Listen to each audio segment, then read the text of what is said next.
Bonjour à tous.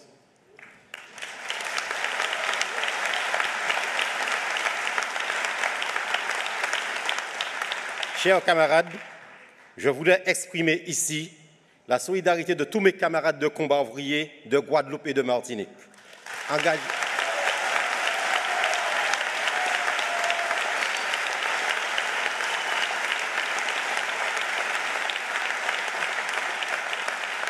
qui sont engagés dans cette campagne pour soutenir notre candidate Nathalie Arthaud.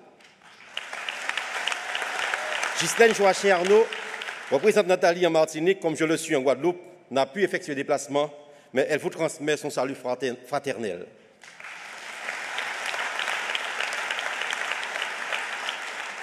De même aussi pour nos camarades de Guadeloupe qui sont connectés en direct avec nous en ce moment même.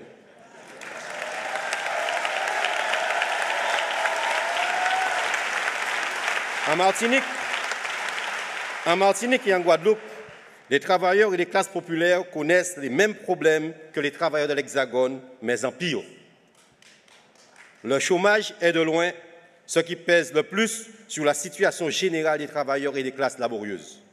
On doit évaluer le pourcentage réel du chômage à plus de 30% de la population active, soit 3 fois plus que dans l'Hexagone, et il se monte à 50% chez les jeunes de 18 à 25 ans.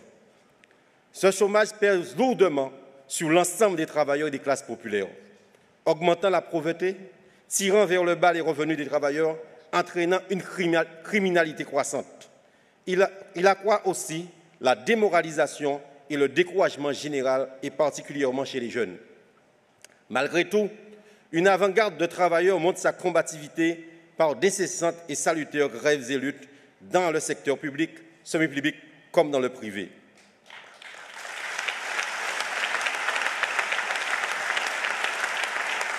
Dans les hôpitaux, à la sécurité sociale, chez les postiers, à Pôle emploi, ont lieu des grèves contre la dégradation des conditions de travail.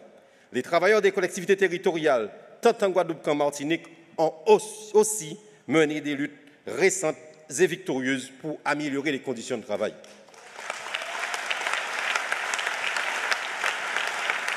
Partout dans le secteur public, dans les services publics, la politique de réduction budgétaire des différents gouvernements, sous Sarkozy comme sous Hollande, la réduction de dotation de l'État aux départements et aux régions a des conséquences désastreuses sur les conditions de travail et aussi sur la population.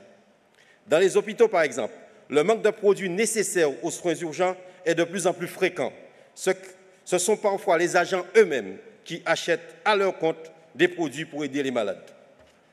Et dans certaines communes, il y a des problèmes, même pour cet élément vital qu'est l'eau potable. Dans le privé, c'est surtout le secteur agricole, et plus particulièrement dans les plantations de bananes, que les ouvriers agricoles connaissent des conditions de travail de notre âge et quasi criminelles. Étant moi-même un ancien ouvrier de la banane, ce sont des conditions de travail que je connais bien. Un ouvrier doit porter sur ses épaules 100, 120, voire 200 régimes de bananes de 50 à 70 kg par jour.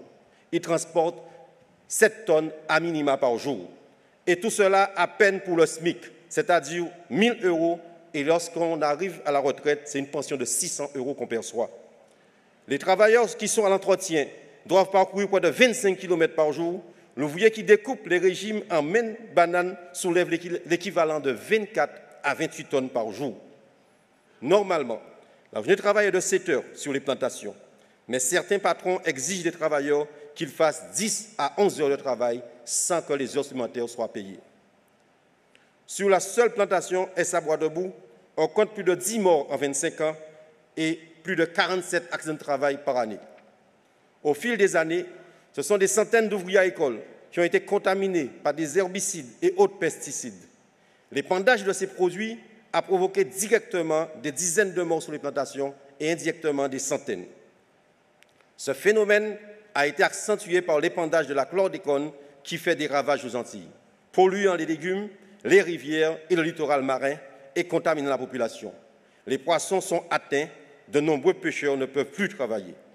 Pour conclure, j'ajoute que cette situation catastrophique profite pourtant à une minorité de gros possédants béquets qui en tirent de juteux profits.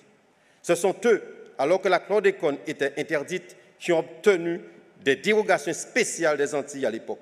Et derrière cette bourgeoisie locale, il y a bien entendu les capitalistes, les mêmes qui exploitent les travailleurs ici, les actionnaires des grandes banques telles que LCL, BNP, Société Générale, des grandes chaînes commerciales telles que Carrefour ou Monsieur Bricolage, ou dans le secteur du BTP tel que Vinci.